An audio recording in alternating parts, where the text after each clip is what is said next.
kooxda Newcastle United ayaa soo dhaweynaysa kooxda Fulham kulan ka tirsan horyaalka Premier League. Ciyaartan waxay ka dhici doontaa guriga kooxdan Newcastle, waxaana ay dabcan Newcastle iyadu ay doonaysaa in ay mar kale guul gaarto kadib markii toddobaadkan ay guul muhiim ah ka soo gaartay kooxda Benfica ee ka socota dalka Boortaqiiska kulankii ka tirsanaa horyaalka Champions League ee qaaradda Yurub.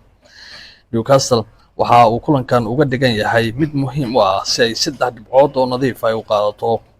marka loo fiirsho ciyaaryahanka Sandro Tonali ayaa la filayaa in uu dabcan kulankan uu soo safto, inkastoo sida la sheegay oo tababarka ku dhaawacmay oo dhaawac fudud ka soo gaaray, laakiin waxa la leeyahay wax ma qabo oo waa suuragal in kulankan uu safto.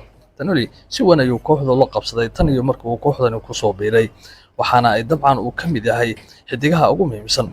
tababaraha kooxda Fulham ninka la yiraahdo Marco Silva ayaa asigu waxa uu toddobaadkii ka soo gudubnay uu guuldaro u kala kulmay kooxda Arsenal kadib markii hal gool waxba looga awood sheegtay. hase yeeshee wuxuu doonayaa galabta in uu difaacdo mar kale shabaqiisa, isla markaasina uu ku dadaalo inuu guul ka gaaro kooxda Newcastle United. dabcan kulamada kale ee xiisaha leh ee sida weyn loo sugayo ayaa ah kulanka dhaxmari doona kooxda Manchester United iyo kooxda Brighton.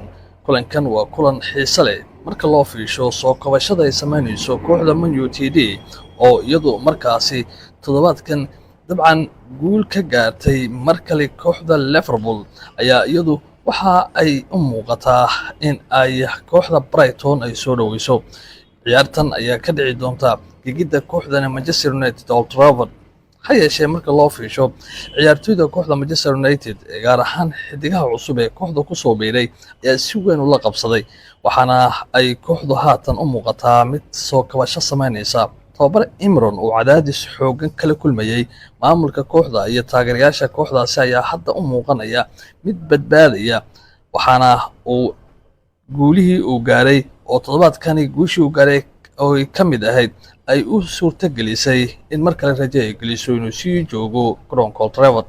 dabcan kulankan si weyn ayaa isha loogu hayaa oo waa la eegayaa. kulanka kale ee xiisaha leh ee la filayo maanta inuu dhaco waxa weeye kulanka dhexmari doona kooxda Brentford iyo kooxda Liverpool.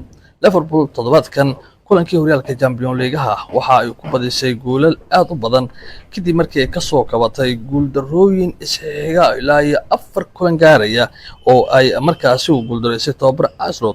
dib ayuu mar kale wadada guusha ku soo laabtay. galabta waxa uu gurigeeda ku booqan doonaa kooxda Brentford oo iyadu ka mid ah kooxaha aan la dayalsan karin.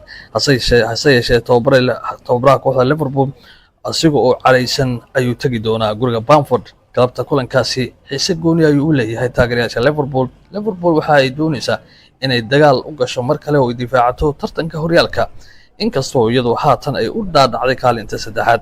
waxaana dabcan muuqanaysa in ay kooxda hogaaminaysa ee horyaalka ee Arsenal oo 3 dhibcood ku hogaaminaysa ay hogaanka kula dhigto, iyadoo tababaraha kooxda Liverpool uu sheegay inuu rajaynayo in kulankaasi uu caawa dhici doono 8 fiidnimo ee saacada bariga Afrika in ay guul muhiim ah ay kulankaasi ay ka gaaraan. Brentford ma ahan kuwa waxaan yareysan karno, waa koox adag, laakiin waanu dadaali doonaa sidii aan u ciyaarnay kooxda Frankfurt. toddobaadkan ayaanu u ciyaari doonaa ayuu leeyahay tababara Arsenal oo maanta la hadlayay warbaahinta.